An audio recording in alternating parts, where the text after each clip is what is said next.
Suppose your biggest fear isn't the end, but the start of something bigger. What if death wasn't the end, but rather the turning point where everything you once understood about life underwent a complete transformation? This is the story of Chase, a man who faced what we all dread, death itself, and returned with a message so powerful it changed the way he saw the world. He didn't believe in any of it. Heaven? God? Life after death? To him, these were comforting fantasies for other people, not reality. One ordinary morning, however, put Chase's skepticism to the ultimate test. After a routine hospital checkup took a horrifying turn, Chase's heart stopped. For a few terrifying minutes, the machines flatlined, and doctors fought to bring him back. Yet Chase wasn't just gone, he was somewhere else. When Chase describes those moments, his voice changes, tinged with awe and disbelief, as if he still struggles to grasp what he saw. It was like waking up into the most vivid dream, only it wasn't a dream at all. I found myself in a garden unlike any other on Earth. There are no words to describe the colors, warmth, and feeling of the garden. This was a place that defied everything Chase thought was real. The skeptic, the hardened military man, found himself immersed in a beauty so overwhelming it felt like a warm embrace. But what happened next shook him to his core. In the middle of this surreal experience, Chase saw him, a man in a simple robe, with piercing green eyes and a grin that carried the weight of 1,000 lifetimes. He didn't look like the paintings or the stories Chase had heard as a kid, yet Chase knew in his bones who this was. "Jesus," Chase whispers, still stunned by the memory. "I don't know how I knew, but I just did. It was him." And Jesus didn't waste time. He didn't scold or judge. Instead, he gave Chase a message, simple but devastating. "You've been chasing all the wrong things." Imagine hearing that from a figure you'd never believed in. Chase's disbelief melted away, replaced by a clarity that was terrifying in its simplicity. Most of us are living our lives all wrong. We focus on careers, money, and status, while forgetting the very things that make life worth living: love, connection, and laughter.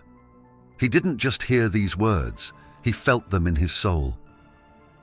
"I realized," he said, "how serious I'd become, how much joy I'd traded away for the sake of my goals. And in that moment, I saw how much I'd forgotten what really matters." But the message wasn't just for Chase, it was for everyone. A warning to stop wasting time on things that don't truly matter. "If you don't change course," Jesus seemed to say, "you'll miss out on what life was meant to be." When he finally woke up back in the hospital, he wasn't the same man who had flatlined minutes earlier. His heart was beating, but his mind was racing with one question: what do I do with this second chance? Chase was just 19 years old, standing on the cusp of what he thought would be a long and fulfilling military career. The Air Force wasn't just a job, it was his identity, his legacy. He had grown up in a family in Orlando, Florida, where service was not just a tradition but a calling. Father served in the Army, grandfather in the Navy, and now it was his turn.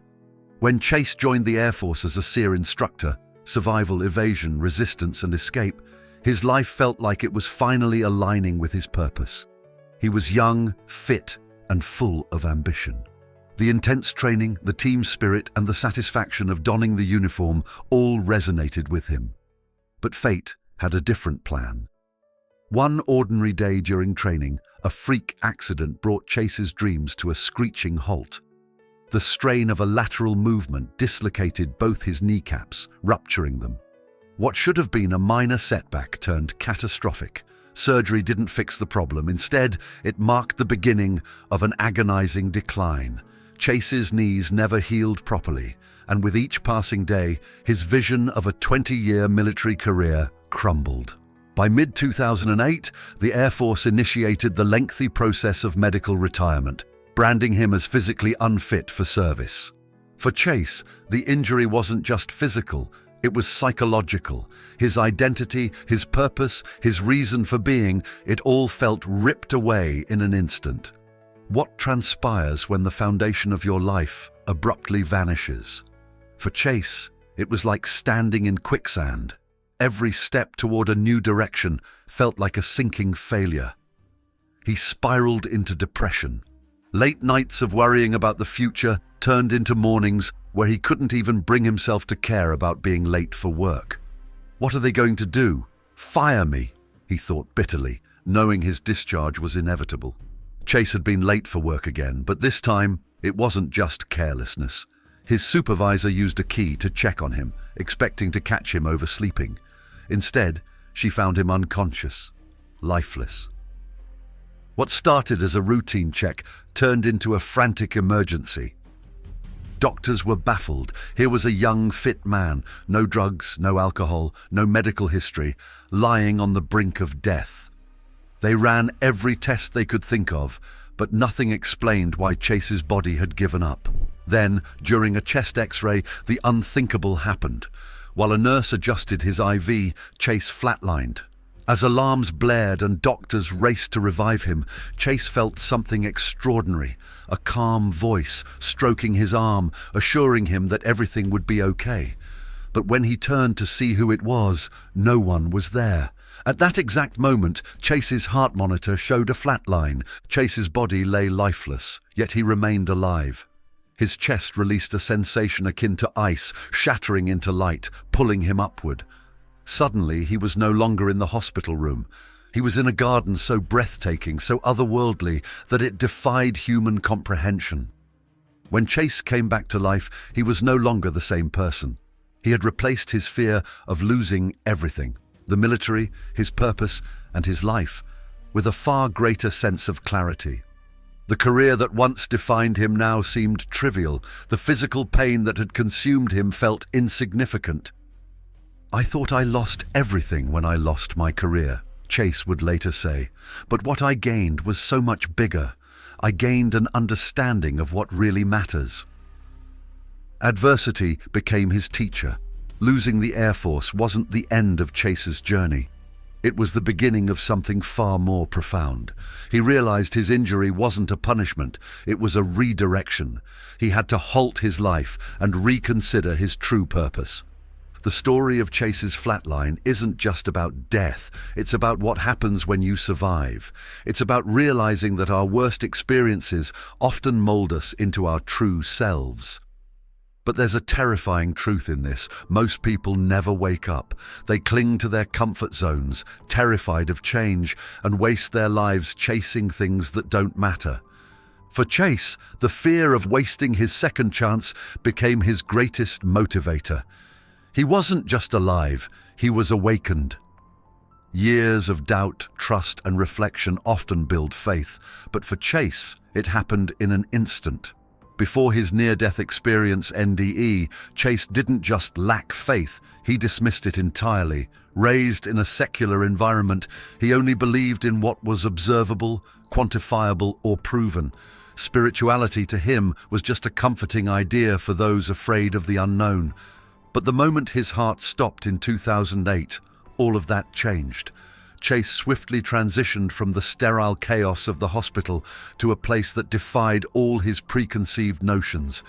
He found himself standing in a garden more vibrant, more alive than anything on earth. This wasn't just a shift in location, it was a transformation of perspective. Chase's skepticism shattered in a single moment, replaced by a profound awareness of something far greater than himself. At the center of Chase's NDE was an encounter that would forever alter his understanding of spirituality. Amid the dazzling beauty of the garden, he met a man. He didn't need introductions or explanations. Chase simply knew. The man before him was Jesus. But this wasn't the Jesus Chase had seen in Sunday school pictures or the occasional movie poster. This Jesus was different, less about physical resemblance and more about a presence. His short brown hair and piercing green eyes radiated an undeniable authority tempered by warmth. The sheer magnitude of his presence was overwhelming. Chase described it as an immediate recognition, like a part of his soul already understood who he was. Jesus didn't preach or scold. Instead, he spoke directly to Chase's heart. "You've forgotten what life is all about," he said. "It's not about careers or money. It's about love, joy, and connection." The simplicity of Jesus' message was its power. Chase suddenly understood how far he'd drifted from what truly mattered. He had been living in a world of stress and goals, always chasing the next milestone, always preparing for a future that seemed to slip further away. In that moment, he realized how little those things actually meant. But there was a catch. Jesus didn't just offer comfort, he also issued a challenge. "The world," he warned, "is full of people like you, distracted, disconnected, and blind to the beauty around them. They're too busy to see what really matters." This wasn't just a personal revelation, it was a wake-up call for humanity. Chase realized that most people live their entire lives missing the point. They invest their energy in things that don't last while neglecting the eternal, the relationships, the kindness, the moments of pure laughter and love. Chase's NDE didn't just introduce him to the concept of faith, it completely redefined it. Before, faith had seemed abstract, tied to rituals or doctrines he didn't understand. But now it was something deeply personal. Faith wasn't about memorizing prayers or attending services, it was about trust. A trust that life was bigger than the small worries and stresses we cling to. For Chase, faith became an anchor. It wasn't a crutch or a set of rules to follow blindly. It was a guiding light, reminding him to focus on what truly matters. It helped him let go of the fear of failure, the pressure to meet expectations, and the anxiety about the future. Chase's spiritual journey didn't end when he woke up in the hospital. If anything, it was just beginning. Spirituality, he learned, isn't a single moment of enlightenment. It's an ongoing process. It's about learning to see the divine in everyday life, from the laughter of a child to the quiet beauty of a sunset. It's about finding purpose, not in grand achievements, but in small, meaningful acts of kindness. But spirituality also came with responsibility. Chase couldn't just keep his experience to himself. He felt compelled to share what he had learned, even though he knew many people would doubt him or dismiss his story. Still, the message was too important to keep quiet. Life is a gift, and every moment matters. Don't waste it. The most profound lesson Chase learned from his NDE was this: faith isn't about having all the answers. It's about embracing the mystery. It's about accepting that there are forces beyond our understanding and finding peace in that uncertainty. Faith gave Chase the courage to move forward, even when the path was unclear. When Chase woke up from his near-death experience, the world felt different. Physically, his body was the same, still bruised from the IV mishap that caused his flatline, still limited by the knee injuries that had derailed his military career. But mentally, emotionally, and spiritually, he was someone entirely new. Yet transformation wasn't easy. After the initial shock of his return to life, Chase faced the same struggles that had plagued him before his near-death encounter. His military career was still over, and his future was still uncertain. But now, instead of viewing these as defeats, Chase sees them as opportunities for growth. He realized that resilience wasn't about avoiding hardship. It was about using adversity as a springboard to something greater. Chase officially retired from the Air Force, marking the end of one chapter and the daunting beginning of another. With no clear path forward, he decided to explore the things that had always intrigued him but had never fit into his strict military schedule. He dove headfirst into a whirlwind of new experiences: ballroom dancing, photography, even stand-up comedy. Each of these ventures seemed random on the surface, but they shared one crucial commonality: they brought joy. Chase realized that pursuing joy wasn't a luxury, it was a necessity. These seemingly small passions were his way of reconnecting with the lightness of life that his near-death experience had emphasized. In the process, Chase also discovered a deeper resilience. Every new skill, every moment of laughter, and every connection he made with others reinforced the idea that he wasn't defined by his setbacks. He was defined by how he responded to them. One of the hardest lessons Chase had to learn was to release the things he couldn't control. For years, he had lived with a rigid sense of purpose, believing that success meant sticking to a plan and achieving specific goals. But his near-death experience taught him a different truth. Growth doesn't come from clinging to the familiar. It comes from embracing the unknown. Chase began to let go of his attachment to the life he thought he should have. He stopped seeing his knee injury as a failure and started viewing it as a detour, a chance to explore paths he never would have considered otherwise. By surrendering to the flow of life, Chase discovered a strength he didn't know he had. This ability to adapt and to pivot when circumstances demanded it became the cornerstone of his growth. Chase's story became less about loss and more about transformation, about finding beauty in the unexpected and purpose in the unplanned. Resilience wasn't just about surviving for Chase, it was about thriving. After his NDE, he felt a profound sense of gratitude for life itself. Even mundane activities took on new meaning. A walk in the park wasn't just exercise, it was an opportunity to connect with the natural world. A conversation with a stranger wasn't just small talk, it was a chance to share kindness. If this story is touching your heart, inspiring your spirit, or making you think about life differently, you can support it right now by clicking the Super Thanks button. Your support is making a difference, fueling the creation of more stories that matter. This shift in perspective fueled Chase's growth. He started to view every challenge as a lesson, every failure as a stepping stone. Instead of fearing the unknown, he embraced it, trusting that the hardships he faced were shaping him into the person he was meant to be. Another key to Chase's resilience was his ability to connect with others. His near-death experience had shown him the value of relationships, the simple human moments of laughter, love, and support that often go unnoticed. Chase sought out these connections, whether through his hobbies, his work, or his everyday interactions. This sense of community didn't just help Chase heal, it also gave him a sense of purpose.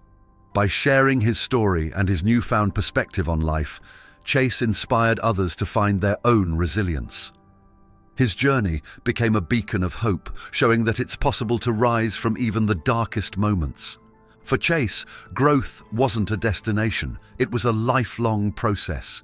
His near-death experience had given him a glimpse of something infinite, something beyond the limitations of the physical world. But it had also grounded him in the here and now, reminding him that the way we live our lives matters.